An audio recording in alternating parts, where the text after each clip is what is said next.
Magandang hapon mga kaibigan. Meron ako ditong green-legged butcher. Throwback siya ng mga butcher namin. Si Sir Renz nagkakaroon din ng ganyan. Oh, nagaganyan-ganyan siya. Nabulunan. Nabulunan kasi yan, kumakain sila.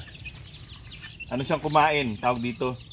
Nagmamadali siyang kumain, nabulunan.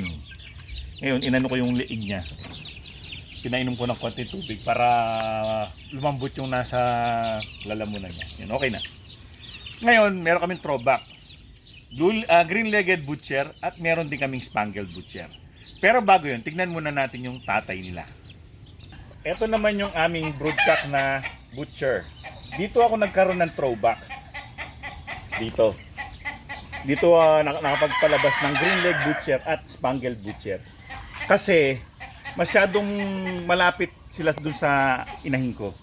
Mas malapit silang magkadugo kesa dun sa isang butcher. Medyo pangalawang family yun yung isang butcher na broodcock namin. Ito, same family sila. Kaya naglalabas ng throwback. So, ito yung butcher namin. Maganda yung katawan niya. Bilog. Medyo matangkad siya bilang isang butcher. Selective breeding ginawa ni Sir Renz. Ayan, napatangkad niya. White-legged, syempre. Straight comb. Ang pangalan nito, Scarface. Si Sir Renz na nagpangalan nito, yung kung saan namin siya galing. Wala siyang isang tenga. Yung lambi niya sa tenga. Tsaka yung tenga niya mismo. Yan o. Ang pangalan niya, Scarface. Sa kabila meron, kompleto. Kasi nung maliit siya, nagtutukaan syempre, nasugatan siya dito. So, ito yung aming broodcock. Ang mga kapatid nito, mga mga pasado na sa mga concert. Kaya nasabi namin na baga sa winning line siya. So, nakarin natin. Matangkad siya na butcher.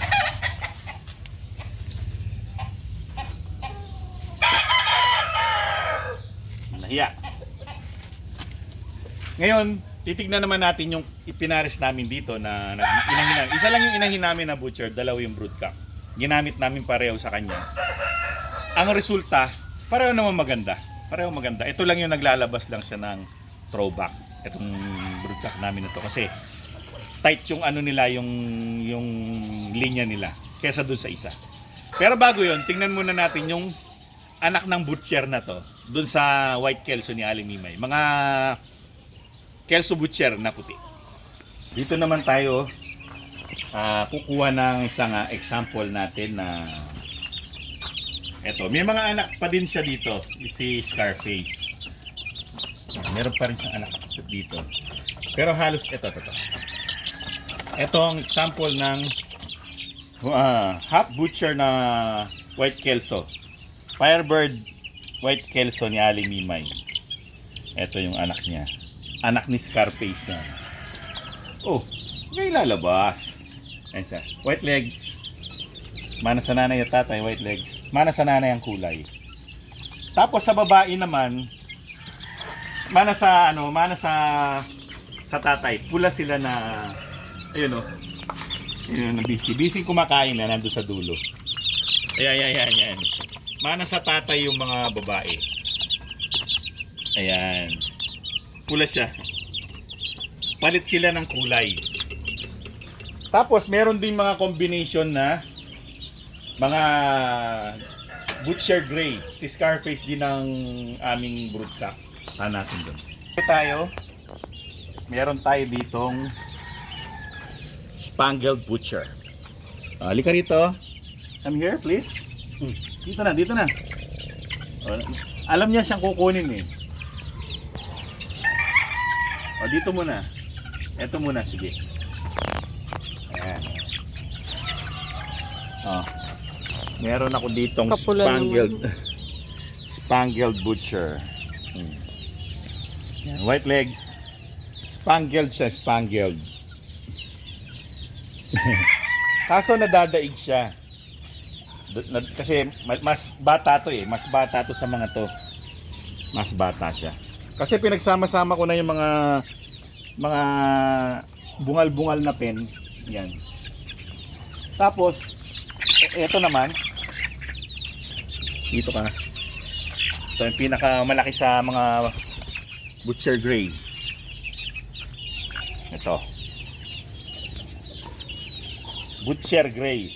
Ang pogi, ano? Ano sila yung mapapula na agad yung tsura. White legs. Ito mga to, mga crosses na to na sa GG Grey na babae. Tingnan naman natin ngayon yung mga ginamit namin na pang-partner dun sa butcher namin na lalaki. Mga Butcher Grey naman, ito yung ginamit namin na inahin. Si GG. GG Grey. Old line, matanda na yan siya eh. Nasa, ano na siya, nasa 6 to 7 years old na siya. Pero nangingitlog pa. Pwede pa. Yung isa namin na inahin na matanda, hindi na. Siya nangingitlog pa. 6 to 7 years old na siya. Ayon sa kalkulasyon ng aming tito. Mga 6 to 7. Pero dahil sa bundok yan eh. Siguro dahil sa alagang bundok, hindi kaagad sila ano. Yan, may itlog. Pero yung itlog, kung may itlog man, wala. Mayroon. Ayan, yung mga itlog na yan, hindi na fertile yan. Kasi tapos na yung pagbe-breed namin sa kanya. Tapos, sunod naman natin tingnan yung white kelso ni Aling Mima. Naman yung ginamit namin sa mga puting sisiw kanina, yung white kelso ni Aling Mima. Nagda-dust bat siya eh. Aso na-istorbo eh. Na-istorbo. Nagda-dust bat. Ay, wag na nating istorbo. Yan, B-boy yan, B-boy. Firebird na white kelso, pure white kelso na nabili ni Aling Mimay sa Expo. So ito naman yung pinaka butcher na babae.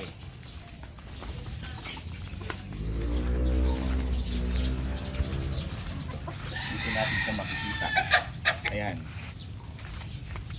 Yan ang butcher namin na babae. Pure butcher.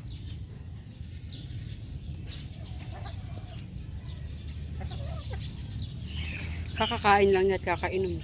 Oo. Kaya madumi yung tuka niya. Dito naman mga kaibigan, yung mga butcher na panganay namin na butcher, iba yung broodcock nila, hindi yung Scarface namin. Yung broodcock nila, wala dito.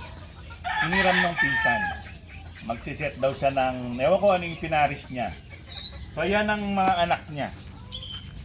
Malalaki na oh. Yun yung nagtitilaok nung bata siya. Pero nadaig ng laki nitong isa. Ito yung nagtitilaok nung bata siya. Kung kayo nanonood, baka napanood nyo yan sa mga video namin na nagtitilaok. Ganyan nakalalaki ang mga panganay namin na butcher. Chik, chik, chik, Hindi yan spangled ah. chik, chik. Dito spangled Huwag ah. kayo dyan kay Rudy. Akala nyo spangled yan. Hindi yan spangled. Chik, chik. Naglulugon lang Chik, sila. chik. Naglulugon lang. Ang gusto ko lang dito, matatangkad sila. Hindi sila nagmana sa tatay. Yung nanay, maganda yung sukat ng nanay. Kung napanood nyo kung napansin nyo kanina, medyo maganda yung sukat ng nanay. Kung napanood nyo naman yung tatay sa mga previous video namin, medium station lang siya, hindi siya matangkad. Pero yung mga anak niya, magaganda yung sukat. Yan o, pinoforma ni Rudy yung mga dumalaga. Akala niya dumalaga na. Malalaking bulas lang. Pero bata pa yan, nasa 5 months old pa lang yan. Yung nga dating 4 months old namin, ngayon 5 months old na. Ngayon kaya nakakawala yan sila. Ito yung time nila na makakawala. Kaninang tanghali hanggang ngayon. Ito yung kanilang pinaka-pen, medyo malaki. Yan sila dito, 4 sila dyan. Kaninang umaga, ito naman yung nakakawala. Pagdating na tanghali, pinasok ko na sila. Next naman yung mga butcher. Laki na oh. Diba? Nakaka-proud din na nakakapagpalaki ka na. Diba? Kapag sisiw pa, medyo mahirap ang pag-aalaga ng sisiw kasi mahirap i-maintain yung kanilang kalusugan eh. Pero kapag napalaki mo naman, Ang ganda sa pakiramdam na nakakapagpalaki ka. Maraming napapaibig dyan. Pero, actually, hindi namin yan sila, mag-i-stay sila dito kasi mga panganay yan eh. Baga, sila yung pinakapanganay. Mga pure butchers na Mount Banahaw line. Galing kay Sir Renz ng CGs. So well, mga kaibigan. Yan ang aming butcher hapon hanggang sa susunod na episode. Maraming salamat sa inyong panonood.